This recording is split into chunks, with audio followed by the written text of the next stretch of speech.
Good morning. So it's a typical Tuesday. I am getting ready to go in to teach a Strong 30 class.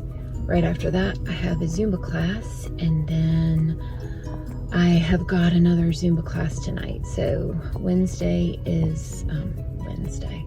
It's Tuesday. It's early and I'm tired. Anyway, Tuesday, my longest day. I'll see you in a bit.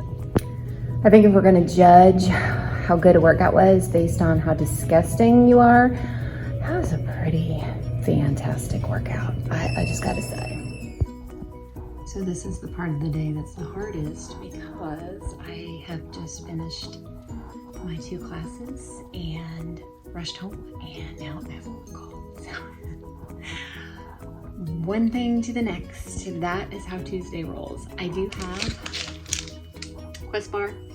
Hopefully I don't have to be on camera so I can have a bite to eat, because the only thing I've had today is that coffee with like a tiny bit of nut pods, and your girl is hungry. So wish me luck.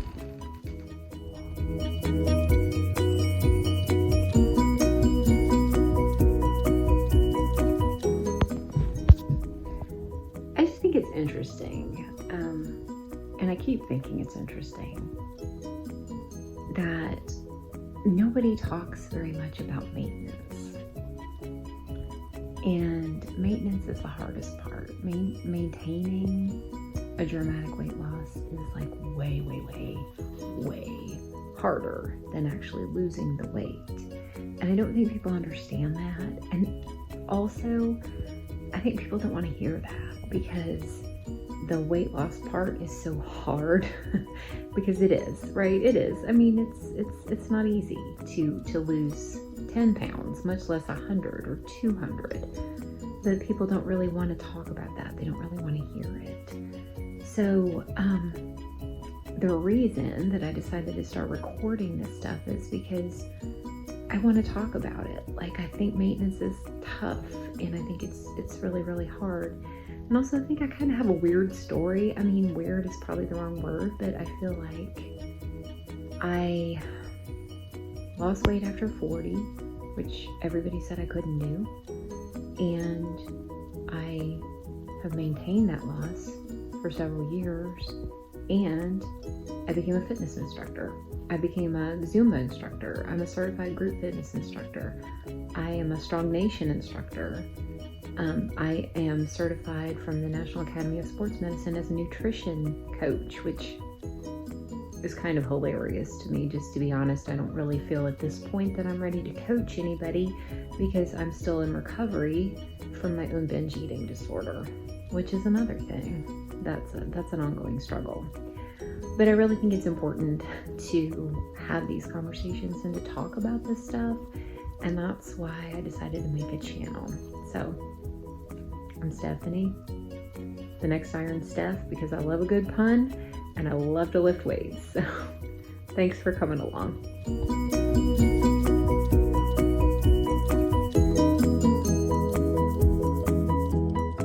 I work from home. I've worked from home for about 11 years now, and I sit a lot.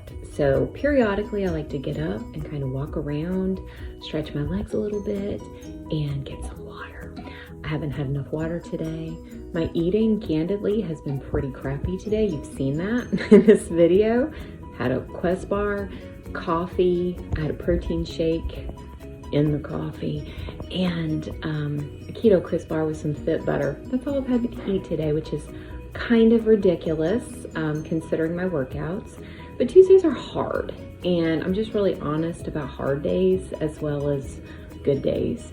And I think we need a little bit more honesty, which is part of why I'm making these videos. So anyway, please do not follow what I'm doing today for eating, because it's not great. Not great, but maybe later will be better.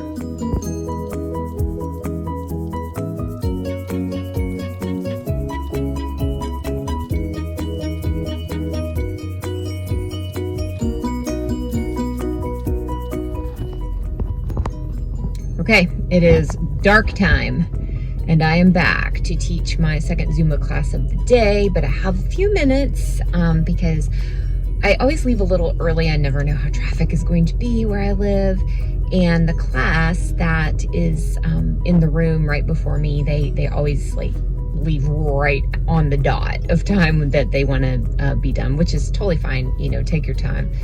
No big deal. So while I have a few minutes, I just thought I'd talk a little bit more about kind of why I decided to create a YouTube channel. A couple of reasons. I've been on Instagram for many years. I really enjoy Instagram, or I used to enjoy it a little bit more. I had an Instagram account that I had grown to about 17,000 followers, and it just sort of got randomly deleted one day. I still don't really know what's up with that. That was kind of at the beginning of this year. And good luck getting anybody at Instagram to talk to you and like let you know what happened. But I just started a new Instagram account, and I've always said, and I believe this very strongly, that like it doesn't matter if I'm on Instagram or not, my life is going to be exactly the same. Like I do the same things, I live the same way. But I really, really enjoy YouTube, and I watch a lot of people on YouTube. And I don't find a lot of people that are like me for a couple of reasons. I think one, because I'm kind of old, not that old, I'm 47. But a lot of people that are my age that talk about their fitness journey and things like that on YouTube are competitors. And I'm not a competitor. Sometimes and my coach kind of, gets on to me about this a little bit, because he says you train like you're a competitor, but the purpose of your training is for longevity, because I want to live a long time. I really want to live a long time. That to him is the purpose of my training. The real purpose of my training is twofold. Number one, I've lost 200 pounds and I want to keep it off. That's just the truth. I feel better in my body at a smaller size.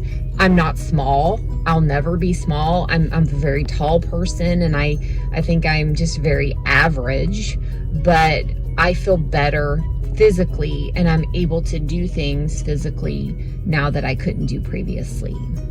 The other piece is for my mental health.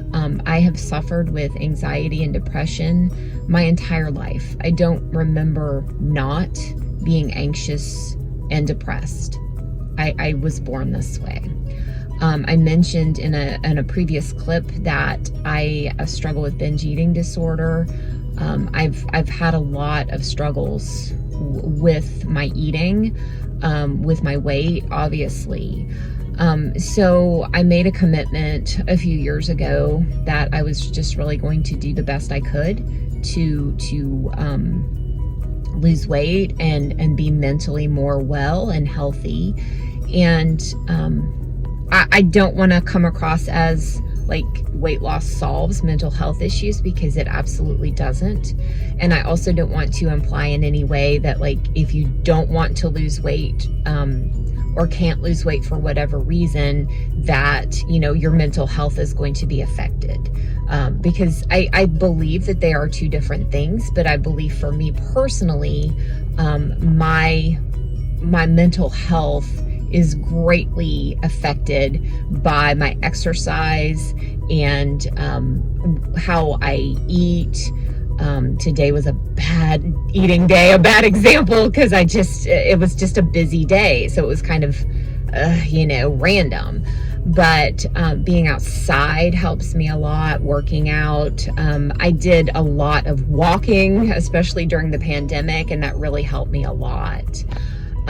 Earlier this year, today is December 6th as I'm filming this. My brother, on February 16th of this year, my brother took his own life.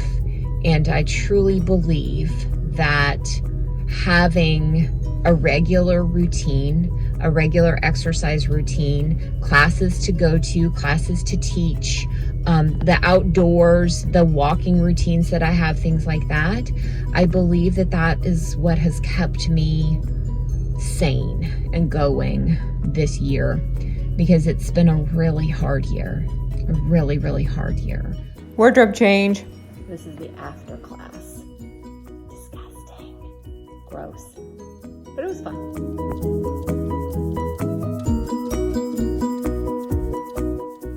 Okay, dinner's done. Quiche was good. Really tired. Still have to do some laundry. And then I'm gonna go to sleep. But just wanted to thank you if you've made it this far in this video. My life is not very exciting. I'm not aesthetic, you know? I am not somebody that has an aspirational life, for sure. My life is tough. My days are long. I got a lot going on, but I love it. And I'm really, really grateful for my life and the things that I get to do. One thing that I never want to do is complain about my workouts or my exercise, because I have the ability to do it, and that's pretty amazing, honestly. I spent a lot of years in a super morbidly obese body, and I could not physically do the things that I can do now. And I'm grateful and glad, and I fully intend to do everything that I possibly can to make up for lost time and to really enjoy the rest of my life. So I hope you will come along on this journey with me. I like to post more about getting to the point that I needed to lose 200 pounds. I like to post about the process of losing 200 pounds. I mean, probably the emotional process and kind of the mental process around it, because really weight loss is not that exciting. It's just truly not. I mean, what am I just going to say, like chicken breasts, deadlifts? I mean, it's just, weight loss itself is not that interesting. I mean, people think it is because it's like big numbers and exciting on the scale, and like you're real motivated and it's great, but it's truly, it's not that exciting. And maintenance is probably even more boring. But you know, we've all got a story to tell, and I'm glad that you are here listening to mine. I appreciate it. So if you like this video, please subscribe. Like I said, I'm going to be doing a lot more videos as the weeks go on. I have a lot to talk about, and I would love for you to be along here with me. So I hope you had a great day and a great rest of your night, and we'll see you soon.